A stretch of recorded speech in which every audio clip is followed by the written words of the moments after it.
To protect their daughter, the parents locked her inside a machine barely 10 square meters wide. Even when delivering supplies each day, they would always stay far away. No physical contact was allowed at all. Because the daughter was born with respiratory failure, she could only breathe air filtered by the purification chamber. The man ran for his life toward home. When he got there, he quickly pulled his wife away from the window. The next second, the gas cloud blurred the glass, and it seeped into the house through every crack. Thankfully, the daughter was protected by the chamber. The man switched it to power-saving mode, then grabbed his wife and rushed to escape. Seeing the gas surging up the building, they had no choice but to run to the higher floors. Eventually, they made it to the rooftop. An elderly couple lived there. The gas was colorless and odorless, but definitely toxic. It would take 15 minutes for a full round trip. No one could hold their breath that long. Then he remembered. An old man downstairs always kept oxygen tanks at home. To save his daughter, he decided to climb down the pipe and risk it. As he reached the fog, he took one deep breath, then held it tight. Soon he reached the right floor, broke the window and got inside. Once he caught his breath, he packed an extra tank. But just as he was leaving, he heard a sound from the bedroom. Driven by curiosity, he grabbed a hammer and opened the door,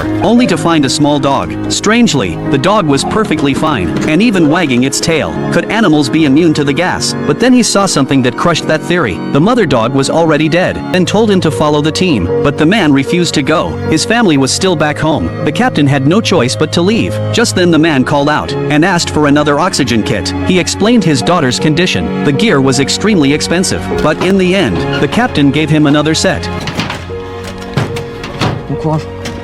When the man got back, he was horrified to see the gas was still rising. Just as they were leaving with the case, the lab suddenly exploded. Luckily, they regained consciousness, but the man found himself gasping for air. His oxygen line had snapped. Now there was only one tank. They had to share it, taking turns to breathe, while dragging the heavy suit. They climbed step by step, until finally they reached the rooftop.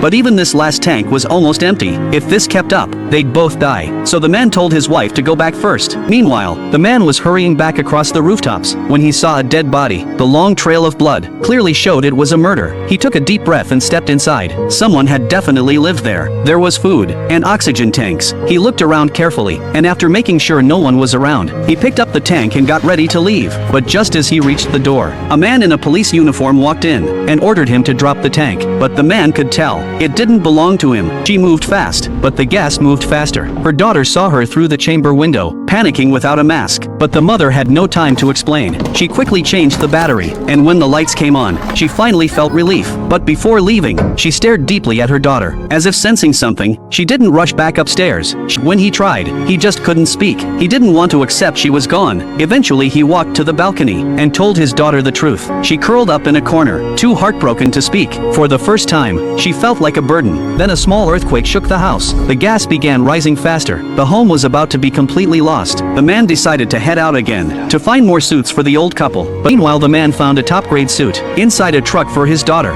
Fearing he might be too late, he grabbed an electric scooter and sped back. But the fog was thick, and he was going too fast. Suddenly, a boy ran out. The man swerved and was thrown off. His head slammed into a metal drum, and he blacked out. No telling how long had passed. He limped forward with a radio, calling for his daughter, but got no answer.